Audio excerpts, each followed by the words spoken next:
Welcome back to the TeacherFit podcast. This week on the show, we're talking about the what, when, and why of mindful eating.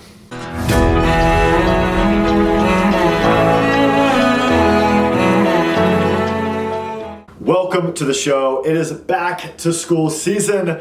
Lots and lots of schools are already going back, headed back this week or possibly the next few weeks. And I just want to say I wish you the best of luck as you start the 2019-2020 school year. You have an amazing opportunity to impact so many lives, and we're going to be right there with you to support you and help you be your best. On today's episode, we're talking about mindful eating. So many educators make amazing progress through the summer months, cleaning up their diet, eating healthy, eating real foods, but then they head into the school year, they get busy, possibly overwhelmed, already experiencing burnout, and nutrition and self-care are the first things that go out of the window. So I want to give you 3 questions to ask yourself, 3 main questions and some follow-ons to set yourself up for success with regards to mindful eating. And with all the clients that I work with, whether that's nutrition and fitness, the biggest thing that gives them results obviously is nutrition, and the main thing a lot of people struggle with is mindful eating. As opposed to having a plan, to understanding the fuel that we're putting in our bodies in accordance with our goals, whether that's performance in the gym or possibly in the classroom, and sustaining your ability to be your best, you're just kind of flying by the seat of your pants and you're throwing things in your mouth, you're drinking things that are going to get you through the next 30 minutes, but not really planning for the next day, for the next week, for the next month, for the next year, for the next 10 years to make you or allow you to be your best, to impact those students and feel your best and look your best and achieve those goals that you want to achieve. So mindful eating, having a plan is what we want to do. So the first question I want you to ask yourself when you're thinking about what you're doing with your nutrition is, what am I eating? Very simple. What am I eating? Am I eating real whole foods? That's the number one thing. Am I eating foods that are grown or killed or whatever it may be that I typically shop on the outside of the grocery store for? Is 90% of my diet made up of real whole foods, as opposed to the majority of my diet being made of processed junk that doesn't naturally go in your body, doesn't naturally grow, it's not naturally supposed to be eaten, it's created in a factory to make you addicted to it, to give you that burst, but then make you fall off after you eat it. So, what am I eating? Is it real? And am I happy with my decision to eat this? Really, if you ask yourself, am I happy with this decision? 9 times out of 10, most of us would probably say, no, I'm not happy that I'm eating this bag of Doritos, but I have to do it. But the reason you had to do it was because you didn't have a plan.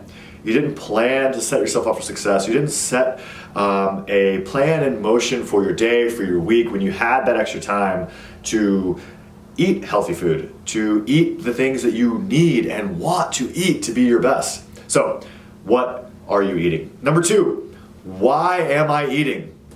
Why am I eating? Am I eating because I'm hungry? Or am I eating because I'm bored? Am I eating because I need this food in accordance with my plan? Or am I eating because I don't have anything else? I didn't plan a meal. Am I just grabbing something on the go? Am I eating to fuel my body for my workout, for my yoga class, for my performance in the classroom all day? Or am I eating just because I think I need to eat? These are all questions you need to consider when you decide, like, I'm gonna run down to the machine and grab something. I'm gonna run down to the teacher's lounge this year and just grab something that maybe has been laid out. And if you're eating because you're bored, if you're eating just because you've got nothing else to do, we know that's a problem. You're not consciously, deciding to eat because you know these are the right foods. Back to number 1, these are the real foods that are gonna fuel me for my next 3 hours of teaching these young people so that I can be my best. So why are you eating what you're eating? And last but not least, when am I eating? This is the number one thing. Have you built a plan?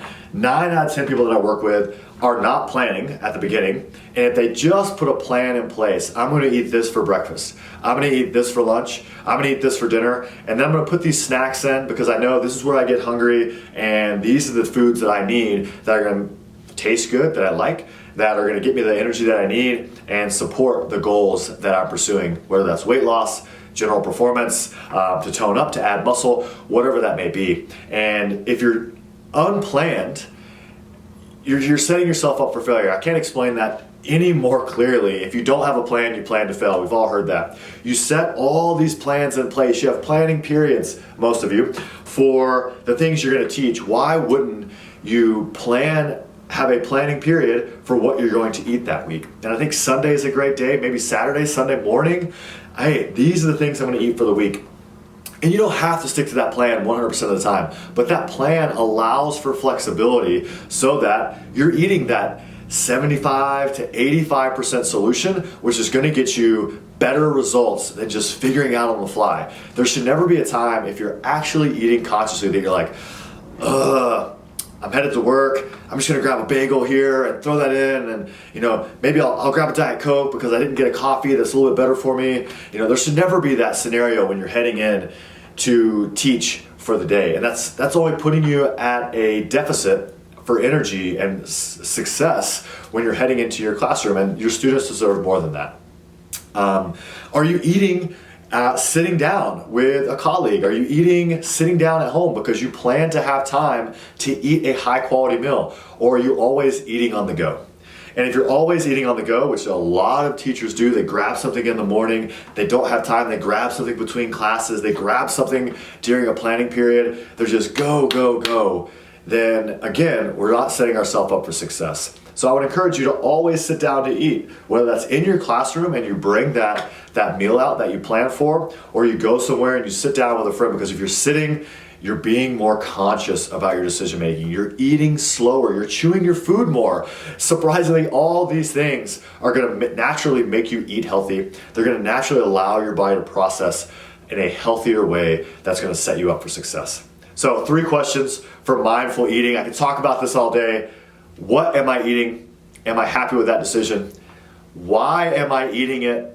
Am I eating it to sustain my performance as an educator, to sustain my performance in a workout?